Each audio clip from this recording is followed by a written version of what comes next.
For a while, I thought keeping my emergency fund in a high-yield savings account meant I was getting really good with money. Every month, a little interest would show up. The balance kept moving in the right direction. Nothing dramatic happened. And honestly, that felt great. There were no red days, no scary charts, no checking the market at lunch and wondering why everything suddenly dropped 3%. The money just sat there, quietly, making more money. It felt like I had found the safest cheat code in personal finance. But after keeping my emergency fund there for a full year, I started noticing something. The account wasn't necessarily making me richer. It was making me feel richer. And those are not always the same thing. Every time I opened the bank app, the balance was slightly higher. Not enough to change my life, not enough to quit my job or start acting like some kind of financial genius. But it was higher. Emotionally, that mattered more than I expected. You know how investment accounts can make you feel all over the place? One day, you feel brilliant. The next day, it feels like the entire economy has a personal problem with you. A savings account doesn't do that. It behaves. It doesn't yell at you. It doesn't suddenly lose value before lunch. It doesn't punish you for checking it 5 times a day. The balance just sits there looking calm and responsible. That calm feeling can become addictive. At first, I told myself, this is my emergency fund. This is exactly where the money belongs. And that was true. The problem was that somewhere along the way, I stopped looking at it as emergency money. I started looking at it as a little income machine. Every month, the interest would arrive, and it felt like free money. I didn't have to work an extra hour. I didn't have to sell anything. I didn't have to take a meeting or make another video. I just waited, and the bank paid me. That sounds pretty good, but there's a part of those interest screenshots that people don't talk about as much. The money feels passive when it arrives. It feels a little less passive when tax season comes around. The bank calls it interest, but the IRS generally treats it as taxable income. That was when I realized I had been looking at the wrong number. The app showed me the gross interest. It showed me what came in before taxes and before inflation had their turn. So over those 12 months, I started tracking 4 numbers instead of 1. Gross interest, taxes, loss of purchasing power from inflation. And the amount I actually gained after all of that? Here's what that looked like in my case. I had roughly $20,000 in my emergency fund, and the account was earning around 5% APY. That gave me about $1,000 in gross interest for the year. At a 22% tax rate, roughly $220 of that went to taxes. During that same period, inflation averaged around 3.5%, which reduced the purchasing power of that $20,000 by about $700. So after taxes and inflation, the real gain for the entire year was around $80. $80. Now, I'm not saying the interest was worthless. $80 is still $80. But it felt very different from the $1,000 I saw when I first looked at the account. That's the tricky part. You see a nice-looking interest deposit and think, great, I made money. Technically, you did. Then taxes take a piece. Inflation quietly takes another piece. And the number that made you feel so productive starts looking a lot smaller. So was the HYSA helping me? Yes. Was it protecting my emergency fund? Absolutely. Was it making me wealthy? No.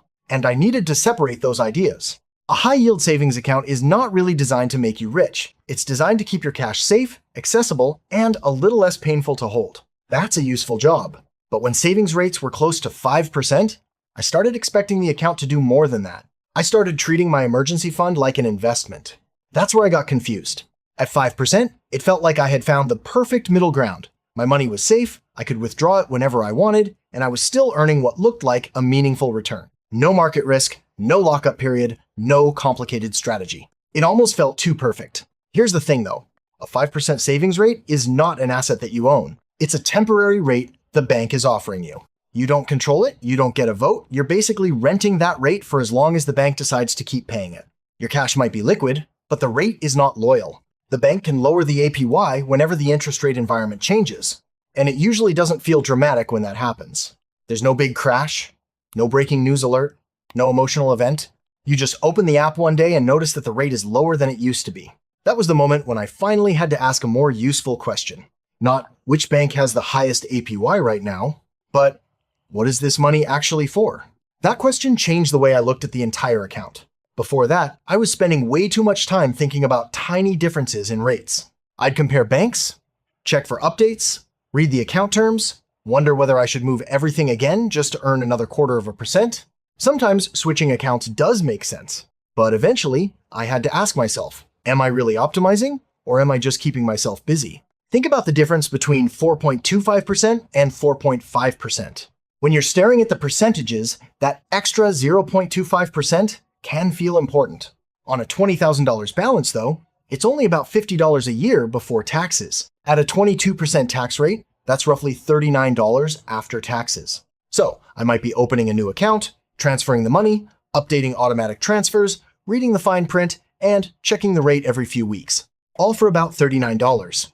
Again, $39 is not nothing. But my time isn't nothing either. Neither is my attention. Neither is the mental space I was using to think about this. Sometimes the emotional cost of optimizing is bigger than the financial benefit. Personal finance has a way of convincing us that every tiny percentage must be maximized. Mathematically, sure, every percentage matters. But real life is not a spreadsheet. Your attention is a resource. Your peace of mind is a resource. Your ability to focus on bigger decisions is a resource. And if I was spending all this energy trying to squeeze a few extra dollars out of my emergency fund while avoiding much larger financial questions, then maybe I wasn't being smart. Maybe I was just being busy. The danger was never that the HYSA was bad. The danger was that it made everything look fine. So I stopped asking whether there was a better job for some of that money. For example, I stopped asking myself whether I was holding too much cash. That can feel like an irresponsible question. We're constantly told to build an emergency fund, keep cash available, prepare for the unexpected. And I agree with all of that. But there's a difference between keeping enough cash and hiding inside cash. To me, a HYSA is like a waiting room for money. Waiting rooms are useful. You sit there because you're between places. You're waiting for an appointment. You're not ready to move on yet. Nothing is wrong with being in the waiting room. The problem is when the money stays there for years and you stop asking what it's waiting for. Is it waiting for a real emergency? A down payment? A tax bill? A large purchase you expect to make soon? Or is it still sitting there because moving it would mean making a decision? That question made me uncomfortable because the account did give me comfort. Honestly, that may have been the biggest return I received from it, not the interest. The ability to breathe. If my car needed a repair, I had the money. If a medical bill appeared, I had the money. If I lost my job, I had at least some breathing room. If life decided to create a random, expensive problem at the worst possible moment, I wouldn't have to panic immediately. That comfort is real. I don't want to dismiss it just because it doesn't show up neatly in a calculation. Before you have an emergency fund, every surprise feels more expensive than it really is. A flat tire isn't just a flat tire. It's stress. It's a credit card balance. It's rearranging the entire month's budget. It's that awful feeling that one small problem could push everything behind. So yes, my HYSA paid me interest. More importantly, it paid me the ability to deal with a problem without immediately going into survival mode. That has value. My mistake was expecting the same account to also build my long-term future. That's asking one tool to do a multitude of different jobs.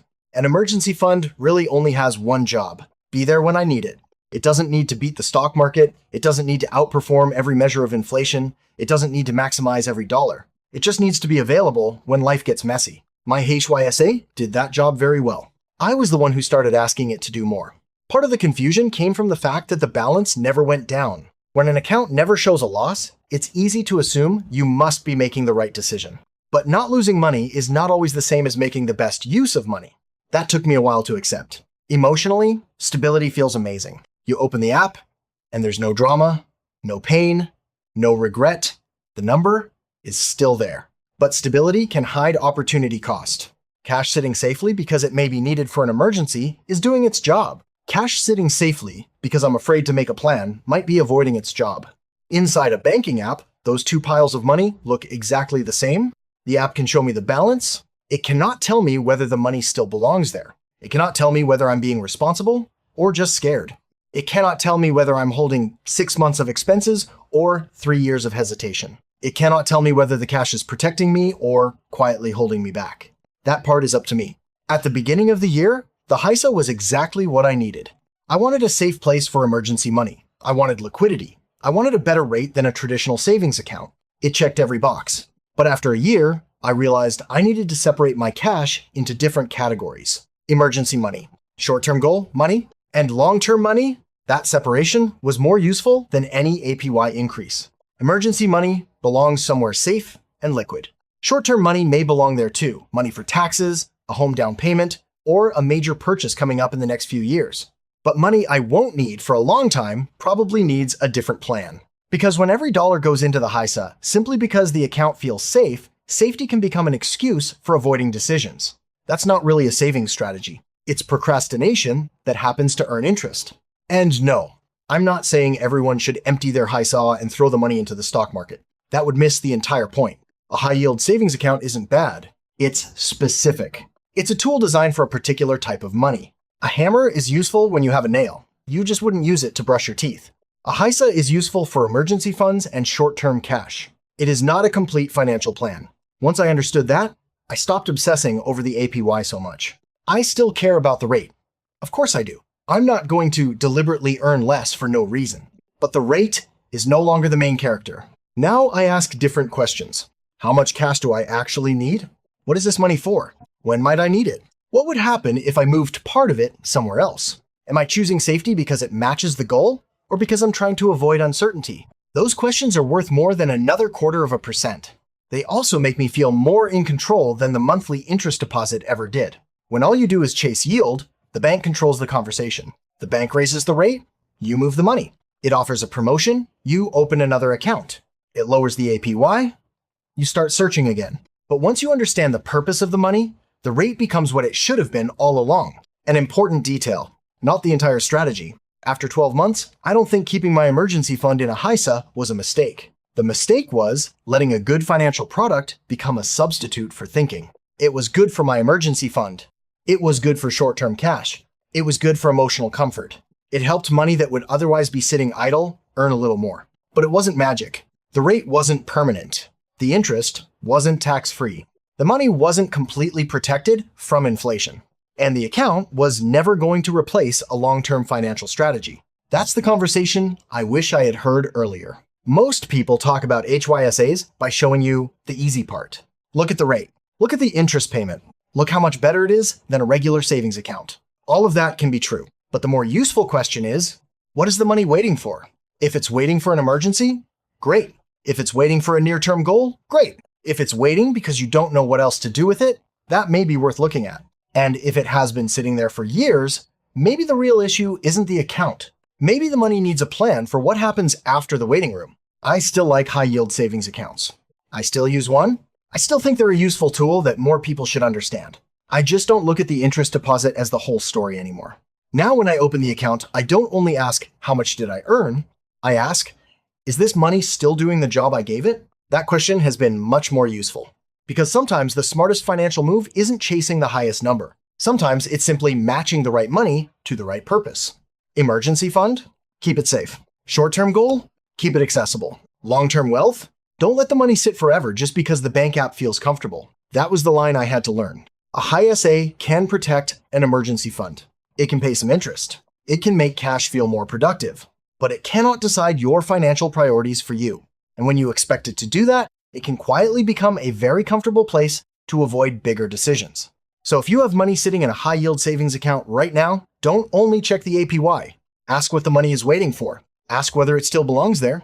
Ask whether the account is doing its job or whether you've slowly started asking it to do something it was never built to do. The goal isn't to hate cash. The goal is to stop confusing comfort with progress. Once I understood that, my emergency fund stopped being just a number inside an app. It became one part of a larger system. A system that protects me when life goes wrong without quietly holding back the money that is supposed to build something bigger. And if you've ever wondered where the line is between enough cash and too much cash, that's probably the next question worth looking at. Because for a lot of people, the most expensive financial mistake isn't always spending too much. Sometimes it's letting fear decide where every dollar lives.